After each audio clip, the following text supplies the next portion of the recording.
Tata curve ഇവയ്ക്ക് 400 കിലോമീറ്റർക്ക് range കിട്ടുമെന്ന് പറയുന്നു. എന്നാൽ ഇതിന്റെ സത്യാവസ്ഥയൊന്ന് മനസ്സിലാക്കാൻ ഞാൻ രാവിലെ 100% ചാർജിൽ കൊല്ലത്തുനിന്ന് പുറപ്പെട്ടു. ആദ്യത്തെ 10% ചാർജിൽ എനിക്ക് 39.2 കിലോമീറ്റർ ഓടാൻ സാധിച്ചു. ഇനി വണ്ടി കൺസ്യൂം ചെയ്യുന്ന ഓരോ 10% ചാർജിലും എത്ര കിലോമീറ്റർ ഓടുന്നു എന്ന് നിങ്ങൾക്ക് മനസ്സിലാവാനായിട്ട് ഞാൻ സൈഡിൽ ഒരു ചാർട്ടിൽ കൊടുത്തേക്കാം. കൊല്ലം ലെക്സോൺ ടാറ്റയാണ് എനിക്ക് വണ്ടി ടെസ്റ്റ് ചെയ്യാൻ തന്നത്. എൻ്റെ കൂടെ അവിടുത്തെ എക്സിക്യൂട്ടീവായ അരുൺ പ്രദീപ് ഉൾപ്പെടെ 4 പേരുണ്ടായിരുന്നു. ബൂട്ടിലെ ലഗേജ് ഫുള്ളായിരുന്നു. സിറ്റി, സ്പോട്ട്, ഈക്കോ ഈ 3 മോഡ് തന്നെയായിരുന്നു എൻ്റെ ഡ്രൈവിംഗ്. പ്രത്യേകിച്ച് പ്ലാൻഡ് അല്ലാത്ത ട്രിപ്പ് ആയതുകൊണ്ട് തന്നെ ട്രിവാൻഡ്രം കുറേ കറങ്ങി. പിന്നെ കന്യാകുമാരിക്ക് വിട്ടു. രാത്രി കന്യാകുമാരി എത്തിയപ്പോഴേക്കും വണ്ടി ആദ്യം കാണിച്ച റേഞ്ചിനേക്കാളും കൂടുതൽ റേഞ്ച് നമുക്ക് കിട്ടുന്നുണ്ടായിരുന്നു. പിന്നീട് അവിടെ കുറച്ച് കറങ്ങി ഭക്ഷണമൊക്കെ കഴിച്ച് ഒന്ന് ഫ്രഷ് ആയി അവിടുന്ന് തിരിച്ച് കൊല്ലത്തേക്ക് പുറപ്പെടുമ്പോഴേക്കും വണ്ടിയിൽ ചാർജ് 50% എത്തിയിരുന്നു. 50%ൽ 220 കിലോമീറ്റർ ഓടുകയും ഇനി 225 കിലോമീറ്റർ ഓടാനുള്ള റേഞ്ച് ഉണ്ടെന്ന് വണ്ടി കാണിക്കുകയും ചെയ്യുന്നുണ്ടായിരുന്നു. റോഡിൽ വലിയ തിരക്കൊന്നും ഇല്ലാത്തതുകൊണ്ട് 80 to 100 തന്നെയായിരുന്നു ആവറേജ് സ്പീഡ്.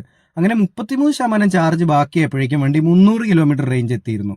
അങ്ങനെ തിരിച്ച് കൊല്ലം എത്തുമ്പോഴേക്കും 19% ചാർജ് ബാക്കി നിൽക്കുക 358 കിലോമീറ്റർ ഓടുകയും 437 കിലോമീറ്റർ ടോട്ടൽ റേഞ്ച് നമുക്ക് കിട്ടുകയും ചെയ്തിരുന്നു. നമ്മുടെ ഇപ്പോഴത്തെ ഡ്രൈവിംഗ് പാറ്റേൺ വെച്ചിട്ട് നമുക്ക് 450 കിലോമീറ്റർ പ്ലസ് ഷുവർ ആയിട്ടും കിട്ടുന്നുണ്ടായിരുന്നു. അങ്ങനെയെങ്കിൽ സത്യാവസ്ഥ എന്തെന്നാൽ ടാറ്റ കർവ് ഒരു 400 റേഞ്ച് കിട്ടുന്ന വണ്ടിയല്ല, മറിച്ച് 450 പ്ലസ് റേഞ്ച് കിട്ടുന്ന ഒരു വണ്ടി തന്നെയാണ്.